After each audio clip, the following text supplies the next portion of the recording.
Di antara tugas suci Nabi Ibrahim dan semua Nabi adalah wa ja'alaha kalimatam baqiyatan fi aqibi. Nabi Ibrahim itu Nabi yang diberi gelar Allah. Dia adalah Nabi yang menjadikan kalimat tauhid itu kalimat yang abadi.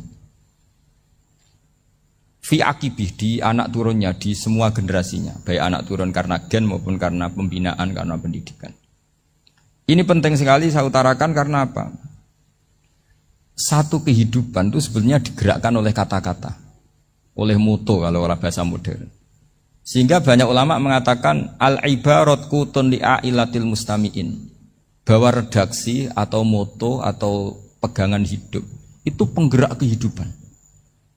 Sehingga sebetulnya manusia itu digerakkan oleh kalimah-kalimah itu, oleh moto-moto itu, oleh prinsip-prinsip hidup itu. Misalnya orang Palestina itu tiap hari ke pasar gitu. Mereka ke laut itu. Ditanya, kenapa tidak takut tembak Israel? Jawabannya lucu. Kena tembak ya mati, enggak makan ya mati. Enggak kerja ya mati. Ya sudah, sama-sama mati ya mendingan aktivitas normal. Tapi saya tidak menyarankan itu untuk melawan Covid. Ini cerita saja. Kamu jangan provokator itu. Karena ini wilayah sensitif. Jadi banyak orang yang poligami, kalau ditanya alasannya gitu, istri satu ya cerewet, dua ya cerewet, mendingan 4. Ya banyak ya gitu. Tapi ada yang kebalikan, istri satu cerewet saja hampir jantungan, apalagi 4, tinggal matinya kan gitu. Itu semua yang menggerakkan itu kalimat. Kalimat itu satu pegangan. Banyak orang loh yang nggak ingin jadi rektor tuh banyak loh Pak Bejo. Jangan kira semua dosen ingin jadi rektor. Melihat rektor sibuk rapat, mempertahankan reputasi Unisula, terus sering pegang kepala. Ngapain repot-repot? Jadi tukang sapu aja dapat gaji, ngopi, rokokan, selesai. Bodoh amat jadi rektor, mikir orang banyak. Banyak loh orang yang gak ingin jadi presiden tuh banyak. Karena ngopi nyaman, gak ada yang ganggu. Mau tidur sampai jam 9 siang juga gak ada yang ganggu. Sehingga mereka melihat pegawai negeri itu gak keren, orang kok diatur jam, disiplin. Itu memang cara Allah membagi rahmat. Mau kamu apakan coba? Cara syukurnya dia seperti itu. Bapak saya dulu tuh sering ngajarin saya, diajak jalan-jalan pagi-pagi. Melihat orang ngopi, makan uduk, itu bapak seneng. Kok enak jadi wong awam. Ngene esuk-esuk nyemak bocah kesel kabeh kono enak ngopi, rokokan. Bapak kadang iri sama orang awam itu iri. Sudah gitu berharap masuk surga kan enak, sudah gitu. Tahu-tahu mati, tidak tahu ke surga apa ke neraka ya tidak tahu. Jadi nah, orang dulu itu orang yang bisa mensederhanakan dunia. Sehingga ya sudah cara bahagia. Makanya saya alhamdulillah saya ini kerjasama sama UII sama beberapa kampus. Memang amdan itu sengaja. Kampus itu ya punya sistem yang nggak bisa mewakili sistem kiai. Kiai juga punya sistem yang nggak terwakili oleh kampus, juga sebaliknya saling melengkapi. Saya sering ketemu rektor UII, rektor kampus-kampus Islam. Mereka cerita, Gus, pendidikan pondok harusnya dimodernkan gini-gini. Saya bilang, kalau pondok modern kayak kampus itu nanti saya ketemu Allah tidak bisa jawab. Kenapa Gus? Saya beri contoh gini. Kalau misalnya perempuan perawan lah atau apa saja, namanya perempuan, mau tanya tentang menstruasi atau haid. Kalau semuanya sistem kampus, dia harus kuliah dulu. Registrasi dulu, kuliah dulu, bayar dulu. Dan dapat jawabannya nunggu mata kuliah pas itu.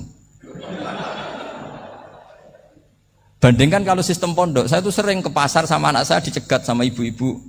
Gus, anak saya ngalami gini-gini, keluar darah terus menerus, gak 6 hari tapi 1 bulan penuh. Itu hukumnya apa Gus ya? Nanti saya mau sowan ke jenengan.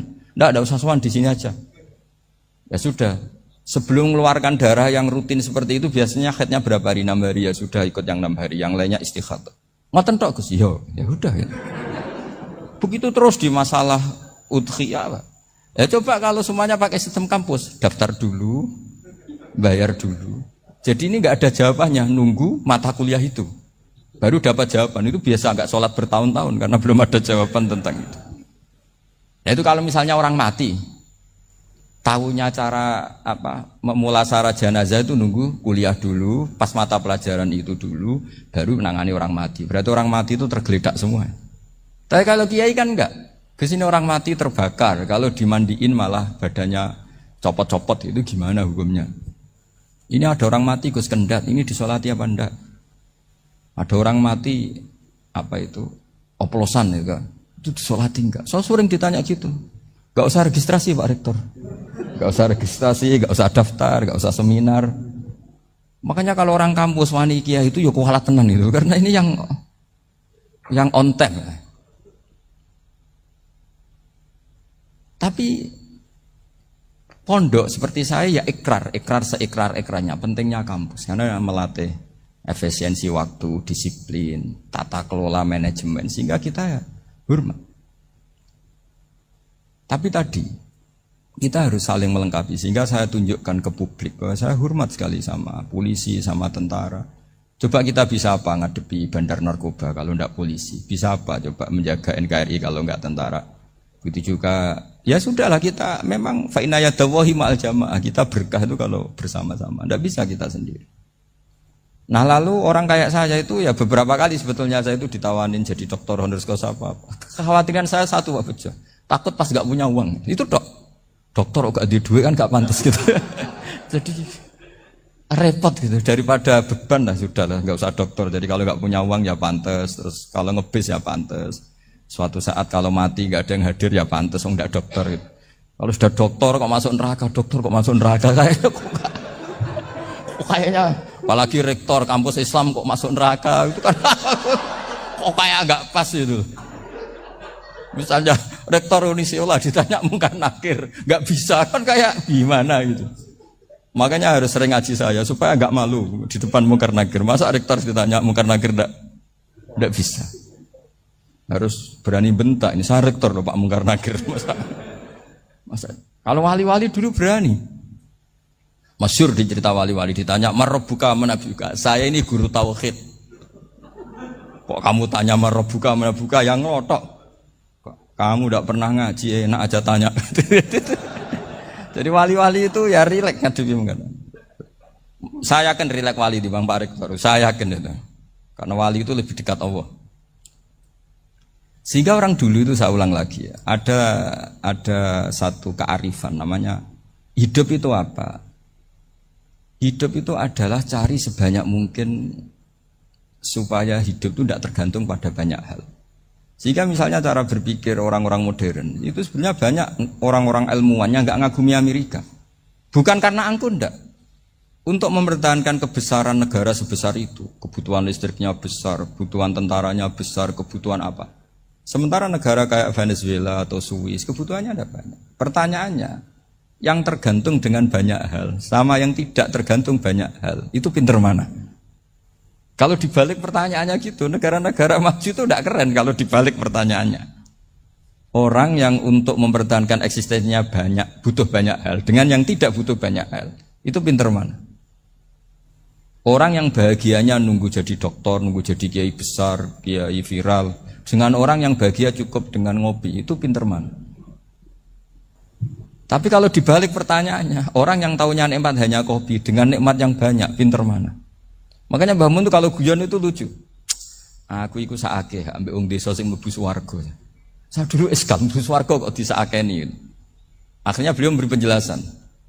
Wong desa iku roe pakanan enak, iku mau kopi mbek uduk. Lah swarga iku mau nuruti sing dikarepno. Akhirnya wis mau mangan, wis ngopi, nguduk, ngopi wong ora roh pakanan liyane iku ora roh. Nasi mandi ya ora roh, pizza ya ora roh apa-apa. Terus saya bilang, wah lah niku nak nganti selera tentang wanita cantik. Iku juga sederhana. Rodok pesek ya wis cantik, rodok ireng ya wis. Apa bidadarinya seperti itu karena saking enggak pengalamannya.